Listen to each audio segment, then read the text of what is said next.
చేశాను. నేను ఇంకా ఎరుకుపట్నానికి వెళ్ళలేదు. ఇంకెందుకు ఆలస్యం, ఇప్పుడే వెళ్తాను. ఓ నా స్నేహితుడా, ఎక్కడికి వెళ్తున్నావు? ఇంత హడావిడిగా బిజీగా. నేను ఎరుసలేంపట్నం నుంచి ఎరుకుపట్నానికి వెళ్తున్నాను. ఓ నా చిన్ననాటి స్నేహితుడా, నువ్వు అక్కడికి వెళ్ళకు. నువ్వు అక్కడికి వెళ్తే నష్టపోతావు. ఎందుకు? నేను ఒకసారి డిసైడ్ అయినానంటే అంతే. తప్పకుండా. సరే, నీ ఇష్టం.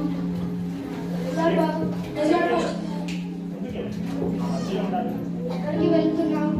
నేను ఎరుకుపట్నానికి వెళ్తున్నాను. ఫస్ట్ వద్దు, నువ్వు అక్కడికి వెళ్ళొద్దు. చాలా భయంకరమైన ప్రదేశం. అక్కడ దొంగలు ఉంటారు, హంతకులు కూడా ఉంటారు. నీకు హాని చేస్తారు. అయినా నీకు అక్కడికి వెళ్ళాలన్న ఆలోచన ఎందుకు వచ్చింది? ఇక్కడ నీకు దేవుడి పిల్లలతో సహవాసం ఉంది కదా. సారీ పాస్టర్ గారు, నేను మీ మాట వినలేను. తప్పకుండా. ఎవరు మీరు? ఎవరో చెప్పాలా? చెప్పమంటావా? చెప్పండి. మేము దొంగలం.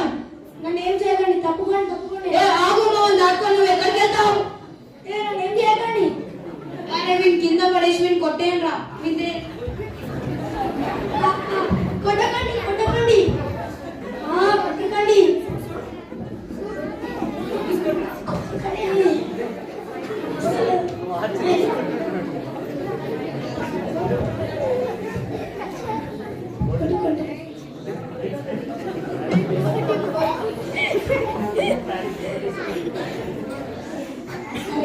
అరే ఈరోజు మనం చాలా డబ్బు దొరికిందిరా. అవునరా.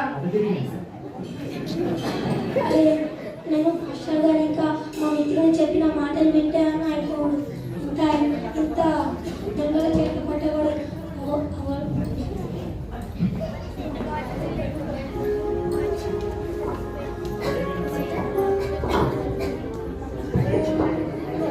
అయ్యో, ఎవరి వ్యక్తి చాలా వేలతో ఉంటాడు. అయినా నాకెందుకులే, నా రాదు నేను వస్తాను.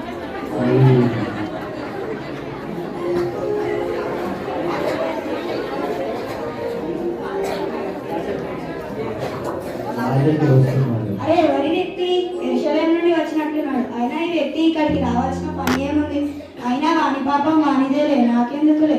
వీడికి సహాయం చేయాలన్నా నా సమయం అంతా వృధా అవుతుంది. నాకెందుకులే, నా దారిలో నేను వెళ్తున్నా.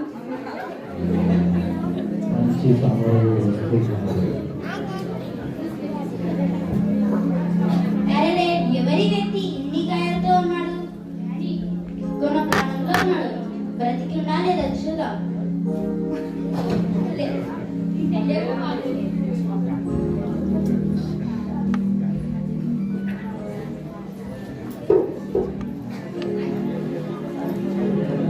నా దగ్గర కొన్ని నీళ్ళు ఉన్నాయి, త్రాగుతావా?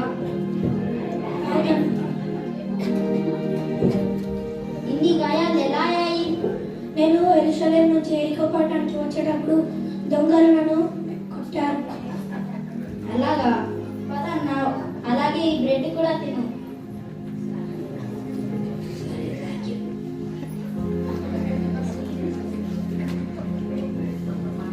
పద నా వాహనం మీద హాస్పిటల్కి వెళ్దాం.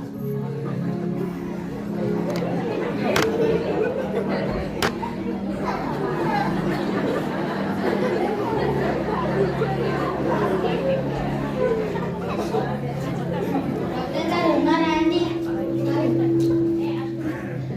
ఏమైంది? ఈ వ్యక్తికి కింద పడ్డాడా లేదంటే ఏమన్నా యాక్సిడెంట్ అయిందా? ఈయన దొంగల చేత చిక్కుకున్నాడు. అవునా? నేను కొన్ని మెడిసిన్స్ ఇస్తాను, అవి పెడితే బాగైపోతుంది. నేను అన్ని రోజులు చూసుకుంటాను. అలాగే డబ్బులు కూడా తీసుకోండి డాక్టర్ గారు. ఇంకేమైనా ఖర్చు అయితే నేను తిరిగి వచ్చినప్పుడు చెల్లిస్తాను. సరే.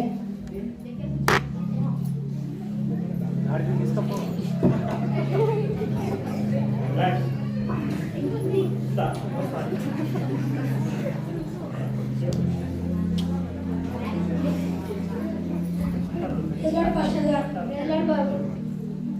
పాస్టర్ గారు మీ మాట వినుంటే ఇంకా అయ్యేది కాదు. సారీ పాస్టర్ గారు. ఇప్పటికైతే బాగున్నావు కదా, అదే మంచిది.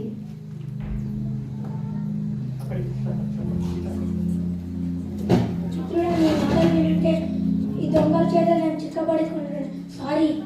సరేలే, నువ్వు ఇప్పటికైనా అర్థం చేసుకున్నావు కదా, అది చాలు.